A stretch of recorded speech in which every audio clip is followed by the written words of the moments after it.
Twinkl Original, the Easter Journal. It was Good Friday, and Jaya and Ali were enjoying their day off school by having a late breakfast in their pyjamas. "Slow down," laughed Dad, as the twins each wolfed down a second hot cross bun. "I need to get a photo of you with Riley Rabbit." Jaya and Ali giggled and posed with their class toy. "Say cheese," said Dad. "This is going to look great in Riley's journal." "Grandpa will be here soon," said Dad, "but there's just enough time for us to decorate some eggs." Jaya and Ali painted their eggs with bright colours, using a tiny brush to add some details.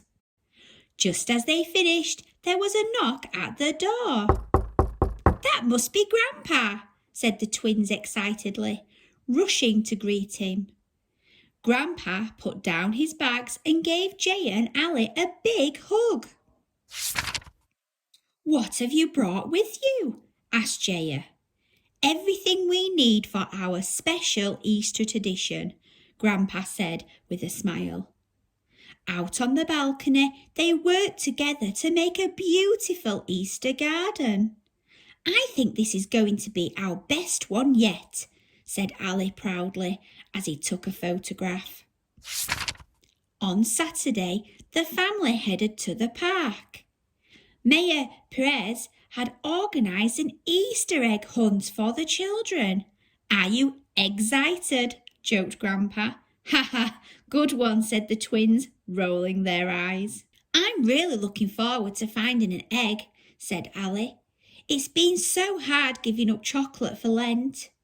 "I can't believe you haven't had any since Pancake Day," said Jaya. "It's been hard enough giving up my tablet for 6 weeks. Mayor Perez announced the start of the Easter egg hunt. 3, 2, 1, go!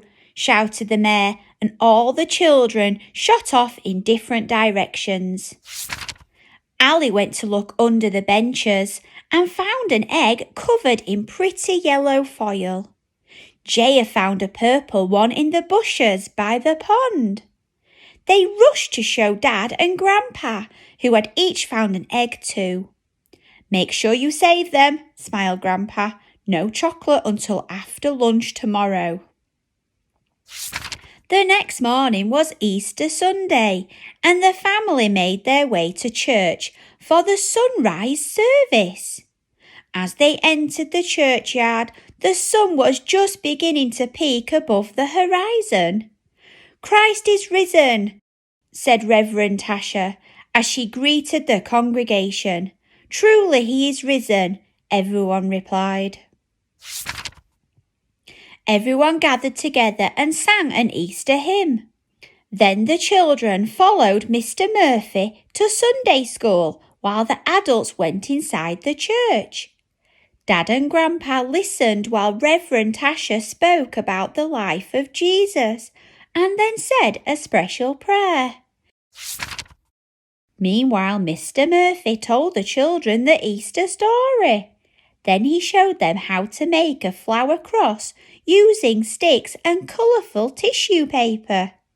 "Let's get Dad to take a photo later for Riley's journal," said Ali.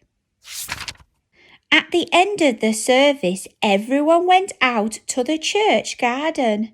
Reverend Tasha gave some little plants to each family. "We add flowers to our garden as a symbol of new life," she explained to the twins. Jaya and Ali dug 2 small holes as Grandpa handed a plant to each of them. "Another great snap for Riley's journal," said Grandpa, taking a photo. Back at home, Grandpa helped the twins as they worked on Riley's journal. They wrote about their weekend and added their photos. "How about some chocolate while we work?" suggested Ali. "No chocolate until after lunch," said Grandpa. "Food's ready," called Dad, and everyone sat down to enjoy their delicious Easter meal. "Now, Who would like their chocolate eggs? asked Dad. I'll get them, grinned Jaya. Jaya fetched the basket and started to hand the eggs out. Here's yours, she said to Ali, and here's mine, and Dad's, and... Jaya pulled out an empty piece of pink foil. Grandpa, Jaya and Ali exclaimed. Sorry, laughed Grandpa, I just couldn't resist.